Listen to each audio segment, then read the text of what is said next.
بسم اللہ الرحمن الرحیم۔ محترم سامعین، السلام علیکم ورحمۃ اللہ وبرکاتہ۔ حاتم طائی عرب کے ایک مشہور سخی اور فیاض شخص تھے جو قبل اسلام کے زمانے میں قبیلہ طی سے تعلق رکھتے تھے۔ ان کی سخاوت، مہمان نوازی اور اعلیٰ اخلاق کی بے شمار مثالیں ملتی ہیں۔ حاتم طائی کا پورا نام حاتم بن عبداللہ بن سعد الطائی تھا۔ وہ جزیرہ عرب کے مشہور قبیلے طی سے تعلق رکھتے تھے جو اپنے بہادری اور فیاضی کے لیے مشہور تھا۔ ان کی ماں عتبیہ بھی بہت سخی تھی اور کہا جاتا ہے کہ سخاوت کا یہ جذبہ انہیں اپنی ماں سے وراثت میں ملا تھا۔ حاتم طائی کے بارے میں مشہور ہے کہ وہ کسی کو خالی ہاتھ واپس نہیں بھیجتے تھے۔ ایک بار ایک مسافر ان کے پاس آیا اور کھانے کی درخواست کی، لیکن اس وقت ان کے پاس کچھ بھی نہیں تھا۔ انہوں نے اپنا گھوڑا ذبح کر کے مہمان کی ضیافت کی، حالانکہ گھوڑا اس وقت بہت ہی قیمتی ہوتا تھا۔ واقعہ کچھ اس طرح ہے کہ یمن میں ایک قبیلہ آباد تھا جس کا سردار حاتم طائی تھا۔ اس کی سخاوت سے دنیا کا ہر شخص واقف تھا۔ آج ہم آپ کو حاتم طائی کی سخاوت کا ایک قصہ بتاتے ہیں۔ کہتے ہیں کہ روم کے بادشاہ کے دربار میں ایک دن حاتم طائی کی سخاوت کا تذکرہ ہوا۔ ایک شخص نے بتایا کہ حاتم طائی کے پاس عمدہ نسل کا ایک گھوڑا ہے۔ وہ خوبصورت اتنا ہے کہ جو بھی دیکھتا ہے اس کی تعریف کیے بغیر نہیں رہتا۔ حاتم طائی کی تعریف سن کر بادشاہ نے کہا، جب تک کسی آدمی کو آزمایا نہ جائے اس وقت تک اس کے بارے میں کوئی رائے قائم کرنا عقل کے خلاف ہے۔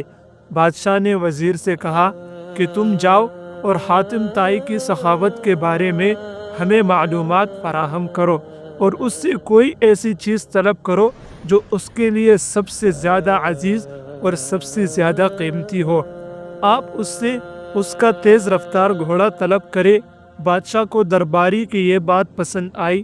اس نے وزیر سے کہا کہ تم حاتم طائی کے پاس جاؤ اور اس سے اس کا گھوڑا مانگو۔ اگر وہ گھوڑے کا ایثار کر دیتا ہے تو حاتم طائی یقیناً سخی ہے۔ وزیر اور بادشاہ کے درباری سفر طے کرتے ہوئے رات کے وقت حاتم طائی کے گھر پہنچے۔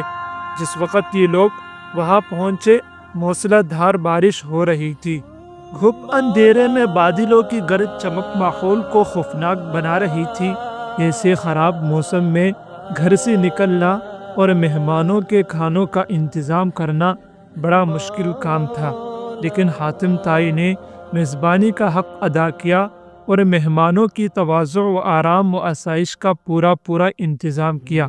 دسترخوان پر لذیذ بھنا ہوا گوشت کھا کر مہمان خوش ہو گئے اور سفر کی تھکان اتارنے کے لیے آرام سے گہری نیند سو گئے۔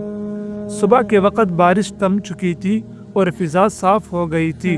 درخت دھلے ہوئے اور ٹھنڈی ہوا چل رہی تھی۔ ناشتے کے دوران وزیر نے مہمان نوازی کا شکریہ ادا کیا اور کہا کہ ہمارے بادشاہ کے سامنے آپ کے گھوڑے کی بہت تعریف کی گئی ہے۔ بادشاہ چاہتا ہے کہ آپ اپنا گھوڑا ان کی خدمت میں نظر کر دے۔ وزیر کے بات سن کر حاتم طائی افسوس کے ساتھ ہاتھ ملنے لگے اور افسردہ لہجے میں کہا کہ اگر آپ گھوڑا لینے آئے تھے تو یہ بات آتی ہی مجھے بتا دینی چاہیے تھی، لیکن اب میں مجبور ہوں اس لیے کہ میرا پیارا گھوڑا اس دنیا میں نہیں ہے۔ پوری رات طوفانی بارش برستی رہی۔ میرے لیے ممکن نہیں تھا کہ اتنے سارے لوگوں کے کھانے کا انتظام کر سکوں۔ یہ بھی ممکن نہ تھا کہ گاؤں سے ضیافت کے لیے کوئی جانور منگوا سکتا، لہٰذا میں نے گھوڑے کو ہی ذبح کر دیا اور اس کا بنا ہوا گوشت دسترخوان کی زینت بن گیا۔ وزیر حاتم طائی کی یہ بات سن کر حیران رہ گیا۔ بادشاہ کو جب یہ سارا واقعہ سنایا گیا تو بادشاہ نے بھی حاتم طائی کی سخاوت کی تعریف کی۔ عزیز ساتھیو، اس واقعے سے معلوم ہوتا ہے کہ انسان کو ہر حالت میں اللہ کا شکر ادا کرنا چاہیے اور اس کو ہمیشہ سے ہمیشہ سخی بننا چاہیے۔ اللہ کی راہ میں جو انسان جتنا خرچ کرتا ہے، اللہ اس انسان کو اتنی ہی عزت سے نوازتا ہے اور اللہ اس کو اتنا ہی زیادہ دے دیتا ہے۔